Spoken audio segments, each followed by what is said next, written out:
Indonesia, negara tercinta ini emang selalu punya banyak masalah. Dari dijajah ratusan tahun, pejabat-pejabat yang makanan favoritnya uang suap, dan tentu aja pendidikan yang bikin kita konsisten masuk 10 besar dunia dalam kemampuan baca, berhitung, dan sains, tapi dari bawah. Tapi di luar itu semua, ada satu masalah besar yang sebenarnya mungkin kita sering kelewat. Dan dari 2 tahun sebelum teks proklamasi dibacakan, ternyata ada tokoh yang udah memprediksi ini. Yaitu alasan kenapa Indonesia sulit maju. Siapakah dia? Dan apakah masalah itu sebenarnya?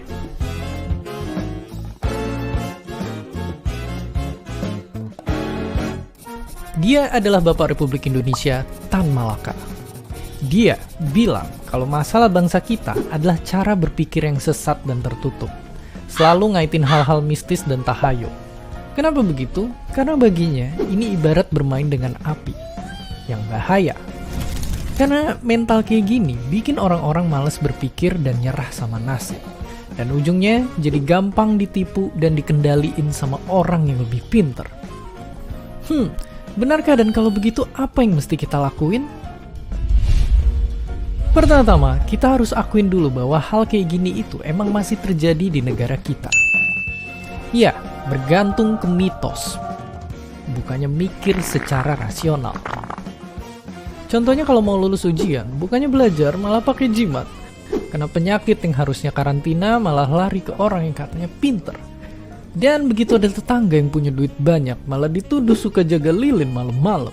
Dan mungkin kemalasan berpikir ini juga lah yang akhirnya bikin kita gampang kena kabar palsu.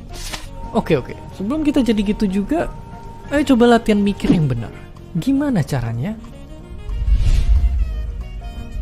Nah, simpelnya, coba bayangin 3 checklist ini ketika kita mikir. Harus ada buktinya, jalan pikirnya nggak belibet, dan yakin bahwa kita bisa aja salah. Masih belum kebayang? Nah, coba kita ambil kasus dari si babi jadi-jadian. Kita bisa mulai dari bertanya. Habis itu bikin dugaan. Habis itu kita perlu eksperimen atau seenggaknya nyari jawaban dari sumber yang bisa dipercaya. Baru dari situlah kita bisa narik kesimpulan. Dan cara ini juga lah yang bisa kita terapin saat mikirin yang lain. Jadi ibarat tangga, kita mesti ngelangkah satu persatu. Jangan lompat ke paling atas. Dan abis itu pun kita mesti terbuka saat ada bukti baru yang nunjukin kalau kita itu salah. Ngomong-ngomong, kalau kita lihat lebih luas, sebenarnya hal kayak gini itu tuh nggak cuma terjadi di Indonesia. Karena pernah ada masa di Eropa yang saking orang-orang yang percaya mitos dan tahayul dulu dikenal sebagai zaman kegelapan. Kalau tadinya ilmu melaju pesat tiba-tiba berhenti kayak gear yang rusak. Bahkan contohnya saat Black Death menyerang Eropa, dulu orang yang kena wabah itu dianggap sebagai kutukan. Sehingga mereka rame-rame ngumpul di pusat kota dan berdoa. Dan ya, itulah yang malah bikin makin ngeluas wabahnya. Kali ini kok bisa nggak sendiri? Kalau kalian pengen cari tahu lagi kenapa Indonesia belum maju, silahkan ke channel Inspect History untuk nonton videonya. Tapi intinya selalu ingat, kalau kita punya senjata yang kuat untuk maju, yaitu 1. Bertanya. Ya, bertanya. Pertanyaan apapun yang ada di sekitar kita. Cari tahu jawabannya.